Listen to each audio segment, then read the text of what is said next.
अगर गर्मियों में आपको थकान, कमजोरी और जोड़ों के दर्द की शिकायत रहती है तो आप ये लड्डू ज़रूर ट्राई करें।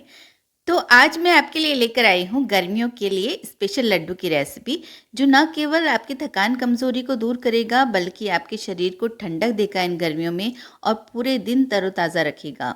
आलस और बेचैनी को दूर भगा देगा। तो एक लड्डू अगर रोज़ाना आप खाते हैं तो हफ्ते भर में आपको फ़र्क महसूस दिखाई देगा। तो यहाँ मैंने ले लिया है 1 कप घी। आप कोई भी कटोरी या कप या कुछ भी मेज़र कर लें और उसी के हिसाब से सारे जो हमने चीज़ें ली हैं वो इसी कटोरी के हिसाब से ली हैं। तो मैंने 1 कटोरी घी लिया है, उसमें से 1 चम्मच कढ़ाई में डाल दिया है और 2 कटोरी मखाने लिए हैं, जो कि बहुत ही हेल्दी होते हैं, सुपर फूड कहते हैं इनको। और इसमें फाइबर होता है, ओमेगा 3 फैटी एसिड्स होते हैं, प्रोटीन होता है, फाइबर होता है, आयरन होता है, जो सभी हमारे बोन्स के लिए अच्छा होता है, हमारे शरीर के लिए अच्छे होते हैं। अब उसी घी में से मैंने 2 चम्मच घी कढ़ाई में डाल दिया है फिर से। और अब इसमें मैं डाल रही हूँ 1 कप भर के ड्राई फ्रूट्स। वैसे तो ड्राई फ्रूट्स जो हैं वो सर्दियों में खाए जाते हैं, लेकिन थोड़े बहुत गर्मियों में भी खाए जा सकते हैं। यहाँ मैंने बादाम, पिस्ता और काजू थोड़े-थोड़े लिए हैं, जो कि पूरा भर के 1 कप लिया है। और अब डाल रही हूँ मैं इसमें आधा कप खरबूजे के बीज और चौथाई कप पम्पकिन सीड्स यानी कि कद्दू के बीज। ये दोनों ही शरीर को बहुत ठंडक देते हैं, गर्मियों में ज़रूर खाना चाहिए इनको। इन दोनों में ही मैग्नीशियम, एंटीऑक्सीडेंट्स और फाइबर बहुत मात्रा में होते हैं।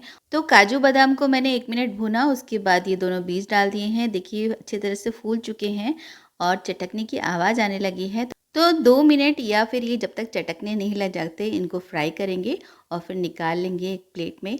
देखिए कितने बढ़िया से फ्राई हो चुके हैं ये। और अब जो घी थोड़ा-सा बचा था उसी में डाल रही हूँ मैं 1 कप डेसिकेटेड कोकोनट या नारियल बुरोरा।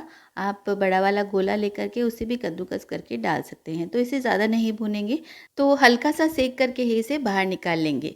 अब मैंने लिए हैं ये भुने हुए चने या रोस्टेड चिकपीस, जो कि बहुत आसानी से मिल जाते हैं मार्केट में। ये भी मैंने 1 कप लिया है, इसे मिक्सर जार में डाल कर के पीस लेंगे। बारीक पाउडर बनाना है बिल्कुल, ये देखिए इस तरह का। और इसे निकाल लूँगी मैं अलग बोल में और इसी मिक्सर जार में फिर हम बाकी की चीज़ें एक-एक करके डालते जाएँगे और पीसते जाएँगे। तो ये जो भुने हुए चने हैं इसमें प्रोटीन बहुत ज़्यादा होता है, हड्डियों के लिए बहुत अच्छे होते हैं ये। इनमें कैल्शियम, फाइबर और आयरन भी बहुत अच्छी मात्रा में होते हैं और इसे बेसन का सत्तू भी कहा जाता है, जो कि गर्मियों में बहुत फ़ायदा करता है, शरीर को ठंडक देता है पूरे दिन। देखिए बारी-बारी करके मैंने चीज़ें पीस ली हैं और अब ये मैंने जो ड्राई फ्रूट्स थे इनको भी पीस लेंगे। इनको बारीक नहीं पीसना है, इनको जो है हल्का-सा दरदरा रखेंगे इस तरह का। देखिए तो थोड़े बहुत जो मुँह में आएँगे अच्छे लगेंगे। तो देखिए सारी चीज़ें हमने पीस ली हैं। अब डाल रही हूँ मैं कढ़ाई में बाकी जो बचा हुआ घी था उसका आधा डाल रही हूँ और इसमें डाल देंगे हम सत्तू पाउडर, यानी जो हमने चनों को पीसा था वो वाला पाउडर। और इसे लो फ्लेम पे धीरे-धीरे भूनते जाएंगे जब तक कि ये थोड़ा-सा बादामी कलर का नहीं हो जाता है। ये जो भुने हुए चने का पाउडर है ये बहुत सूखा-सूखा होता है, बहुत जल्दी घी को एब्ज़ॉर्ब कर लेता है। तो देखिए यहाँ मुझे घी कम लग रहा है तो मैं थोड़ा-सा घी और डाल रही हूँ। करीब 2 चम्मच घी और मैंने डाल दिया है यहाँ पे। और अब इसे फिर से हम चलाएँगे और फिर से लो फ्लेम पे हमें धीरे-धीरे आराम से इसे भूनना है। तो चने के फ़ायदे तो आप सभी को पता ही होंगे। ये एक तो जो भुने हुए चने हम रोज़ खा लेते हैं अगर एक मुट्ठी, तो हमारी हड्डियाँ मज़बूत बनी रहती हैं और ये शरीर को ठंडक देते हैं, भूख कम लगती है एक तो इनको खाने से। तो अब ये आधे सिक चुके हैं तो मैं इसमें डाल रही हूँ पॉपी सीड्स यानी कि खसखस के बीज। वो भी इसके साथ ही भुन जाएँगे क्योंकि ये काफ़ी गर्म है। तो खसखस के बीज भी, इसकी तासीर भी ठंडी होती है और ये भी हमारे हेल्थ के लिए बहुत अच्छे होते हैं। इसमें भी ओमेगा 3 फैटी एसिड्स होते हैं, जो कि बहुत ज़रूरी है हमारे लिए।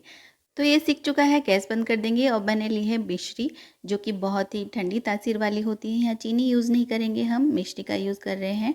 और इसको मैंने तोड़ लिया है तो ये 1 कप के बराबर है। तो 1 कप हमने भुने हुए चने लिए थे तो 1 कप ही मिश्री लेनी है।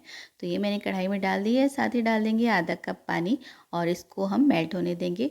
और मेल्ट होने के बाद 1 मिनट ही पकाना है इसे, कोई चाशनी नहीं बनानी है। ये देखिए ये मेल्ट हो चुका है अच्छे से। तो अब इसे गैस बंद कर देंगे और एक बड़ा बर्तन ले लिया है मैंने, इसमें डाल देंगे सारी चीज़ें जो हमने तैयार करके रखी हैं। ये भुना हुआ जो सत्तू था वो डाल दिया है मैंने।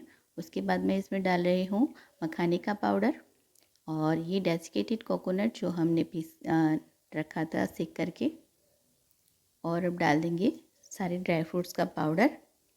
तो एक एक करके इसमें सारी चीज़ डालते जाएं। कोई बड़ा बर्तन ले लें जिसमें सारी चीज़ें मिलाने में आसानी रहे और दिक्कत ना हो। अब मैं यहाँ पे ले रही हूँ 1 चम्मच सफ़ेद मिर्च का पाउडर। ये भी बहुत अच्छी होती है, ठंडक देती है शरीर को। और 1 चम्मच ही इलायची पाउडर ले रही हूँ। और अब जो घी बच गया था वो भी इसमें डाल देते हैं। तो 1 कप में से सिर्फ देखिए 2 चम्मच घी बचा था, उसे भी मैं इसमें डाल रही हूँ। और इससे पहले हम मिक्स कर लेते हैं हल्का सा, और बीच में एक गड्ढा बना देंगे ताकि उसमें हम वो चाशनी डाल सकें। तो चाशनी का फ्लेम मैंने बंद कर दी थी। बस इसमें गर्मा गर्म चाशनी ही इसमें डालनी है। ध्यान रहे चाशनी को ठंडा नहीं करना है, गरम गरम ही इसमें डालना है। तो यहाँ मैं छान करके डाल रही हूँ क्योंकि मिश्री में जो है वो बहुत सारे धागे या कुछ इम्प्योरिटीज़ होंगी तो वो सारे छन जाएंगी। तो आप देख सकते हैं इसमें धागे वगैरह आपको दिखाई दे रहे हैं। तो बस अब इसको मिक्स कर लेंगे, गरम गरम को ही मिक्स करना है।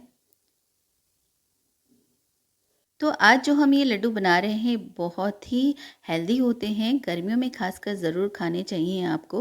रोज़ एक लड्डू खाइए और पूरे शरीर को ठंडक भी देंगे, आपको तरोताज़ा रखेंगे। 1 हफ़्ता खा लीजिए, आपको फ़र्क बिल्कुल महसूस आने लगेगा। तो देखिए ये मिक्स हो चुका है पूरा, सारी चीज़ें एकदम मिक्स हो चुकी हैं पूरी। लेकिन अभी ये गर्म है काफ़ी, तो मैं इसको थोड़ा सा हल्का सा ठंडा होने दे रही हूँ। और इसे मैंने हाथ से भी मिक्स कर लिया था अच्छे से, ताकि सारी चीज़ें अच्छे से मिक्स हो जाएं। और देखिए अब हल्का सा गर्म है तभी मैं लड्डू बना रही हूँ। तो ध्यान रहे जब हल्का सा गर्म हो तभी बनाने हैं आपको लड्डू। अगर पूरा ठंडा हो जाएगा तो लड्डू बनाने में दिक्कत आएगी। तो ये एक लड्डू देखिए बन के तैयार हो रहा है। तो लड्डू का साइज़ आप अपने हिसाब से छोटा या बड़ा रख सकते हैं, आप जैसे भी खाना पसंद करें। लेकिन एक छोटा लड्डू सफिशिएंट होता है गर्मियों के लिए। तो ये देखिए लड्डू बन के तैयार है, कितना बढ़िया तैयार हुआ है और कितना बढ़िया लग रहा है।